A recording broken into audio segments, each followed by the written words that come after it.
Je n'aurais jamais imaginé cela, alors que les élèves de mon âge invoquaient de petits animaux, grâce à la magie. Mon invocation a directement fait apparaître le roi démon de ce monde. Le roi démon était lui aussi complètement perdu, se demandant comment un humain pouvait l'invoquer. En comprenant que c'était réellement le roi démon, j'ai immédiatement lancé une grenade flash, aveuglant mes camarades et les professeurs. S'ils découvraient que j'avais invoqué un roi démon, mon identité serait exposée. Au même moment, le roi démon utilisa une compétence d'analyse sur moi, en voyant ma fiche de statistiques. Il s'agenouilla immédiatement et me supplia de ne pas le tuer. Il proposa même de signer un contrat d'invocation. Il ajouta que si je le souhaitais, il pouvait mobiliser toute la force du monde démoniaque pour détruire un pays. Je suis resté sans voix. Je n'avais aucune intention de détruire un pays, mais j'ai quand même conclu le contrat avec lui. Après m'avoir juré fidélité, le roi démon retourna dans le monde démoniaque. À ce moment-là, le professeur m'arrêta. Il avait lui aussi vu que j'avais invoqué une entité humanoïde et qu'elle se présentait comme un roi démon. Je me suis immédiatement défendu, en disant que ce n'était qu'un démon de bas niveau et que je n'avais pas réussi à conclure de contrat. Le professeur me crut étonnamment. Peu après, le majordome apporta de mauvaises nouvelles. La forêt près de ma ville natale connaissait une explosion soudaine de créatures. Elle devenait aussi extrêmement agressive. C'était un signe de révolte des monstres. Si cela continuait,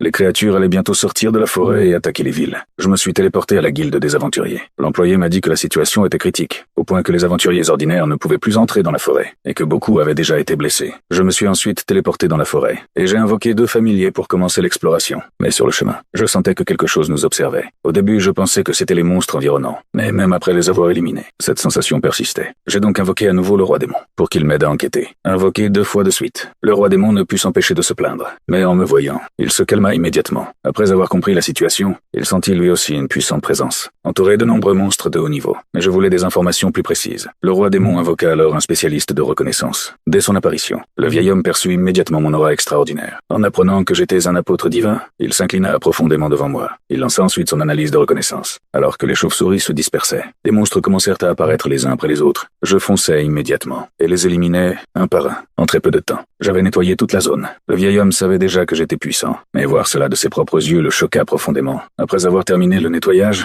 j'ai décidé de rentrer faire mon rapport et me suis téléporté. Pendant ce temps, le vieil homme suivit la trace de l'énergie et entra plus profondément dans la forêt avec le roi démon. Ils finirent par trouver la source de cette force. Une divinité maléfique réalisa que sa cachette avait été découverte et que ses pouvoirs n'étaient pas encore totalement restaurés. Elle décida donc de déclencher plutôt la révolte des monstres.